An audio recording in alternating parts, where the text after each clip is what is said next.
ಅಭಿಮಾನಿಗಳ ಪ್ರೀತಿಗೆ ಬಿ.ಎಸ್. ಯಡಿಯೂರಪ್ಪ ಅವರು ಭಾವುಕರಾಗಿದ್ದಾರೆ. ನಿಮ್ಮ ಪ್ರೀತಿಗೆ ನಾನು ಯಾವತ್ತೂ ಕೂಡ ಚಿರಋಣಿಯಾಗಿರ್ತೀನಿ ಅಂತ ಹೇಳಿದ್ರು. ಬಂಗಾಳದ ಐತಿಹಾಸಿಕ ಗೆಲುವು ಕರ್ನಾಟಕದಲ್ಲೂ ರಿಪೀಟ್ ಆಗುತ್ತೆ, ನೋಡ್ತಾ ಇರಿ ಅಂತ ವಿಶ್ವಾಸವನ್ನು ವ್ಯಕ್ತಪಡಿಸಿದ್ರು. ಇವತ್ತಿನ ಕಾರ್ಯಕ್ರಮದಲ್ಲಿ 5 ಲಕ್ಷ ಮಂದಿ ಭಾಗಿಯಾಗೋ ನಿರೀಕ್ಷೆ ಇದೆ. ಅಭಿಮಾನಿಗಳ ಪ್ರೀತಿ ಮತ್ತು ಜನ ಬರ್ತಾ ಇರೋ ರೀತಿ ಯಡಿಯೂರಪ್ಪ ಅವರನ್ನ ಭಾವುಕಗೊಳಿಸಿದ್ರು.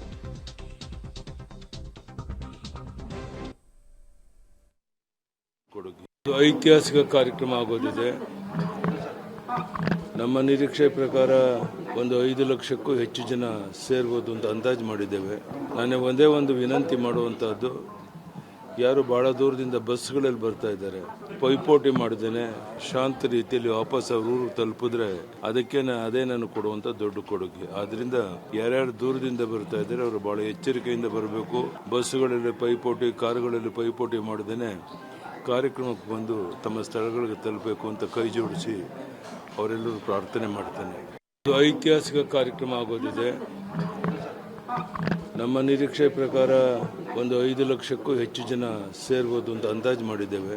ನಾನು ಒಂದೇ ಒಂದು ವಿನಂತಿ ಮಾಡುವಂಥದ್ದು, ಯಾರು ಭಾಳ ದೂರದಿಂದ ಬಸ್ಗಳಲ್ಲಿ ಬರ್ತಾ ಇದ್ದಾರೆ, ಪೈಪೋಟಿ ಮಾಡಿದ್ದೇನೆ ಶಾಂತ ರೀತಿಯಲ್ಲಿ ವಾಪಸ್ ಅವ್ರ ಊರು ತಲುಪಿದ್ರೆ ಅದೇ ನಾನು ಕೊಡುವಂಥ ದೊಡ್ಡ ಕೊಡುಗೆ. ಆದ್ರಿಂದ ಯಾರ್ಯಾರು ದೂರದಿಂದ ಬರ್ತಾ ಇದ್ದಾರೆ ಅವರು ಭಾಳ ಎಚ್ಚರಿಕೆಯಿಂದ ಬರಬೇಕು.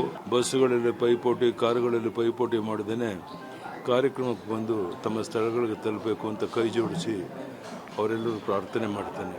ನಾವ್ಯಾರು ನಿರೀಕ್ಷೆ ಮಾಡದಿರೋಷ್ಟು ದೊಡ್ಡ ಒಂದು ಬೆಂಬಲ ಪಶ್ಚಿಮ ಬಂಗಾಳದಲ್ಲಿ ಸಿಕ್ಕಿರುವಂಥದ್ದು ನಿಜಕ್ಕೂ ನಮಗೆ ಆಶ್ಚರ್ಯ ಆಗಿದೆ. ಬಹುಶಃ ಆ ದುರಾಡಳಿತಕ್ಕೆ ಜನ ಕೊಟ್ಟಂಥ ಒಂದು ತೀರ್ಪು ಅಂತ ನಾನು ಭಾವಿಸಿದ್ದೇನೆ. ಬಹುಶಃ ಕರ್ನಾಟಕದಲ್ಲೂ ಬರುವಂಥ ದಿವಸಗಳು ಇದೇ ಒಂದು ರಿಪೀಟ್ ಆಗುತ್ತೆ ಅನ್ನುವಂಥ ವಿಶ್ವಾಸ ನನಗಿದೆ.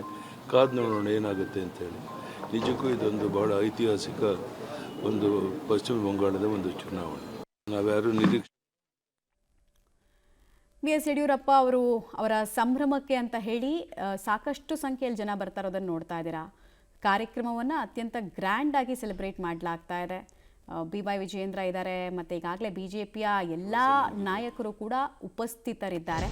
ಅನ್ಡೌಟೆಡ್ಲಿ ಬಿಜೆಪಿಯಲ್ಲಿ ಪ್ರಶ್ನಾತೀತ ನಾಯಕ ಬಿ.ಎಸ್. ಯಡಿಯೂರಪ್ಪ.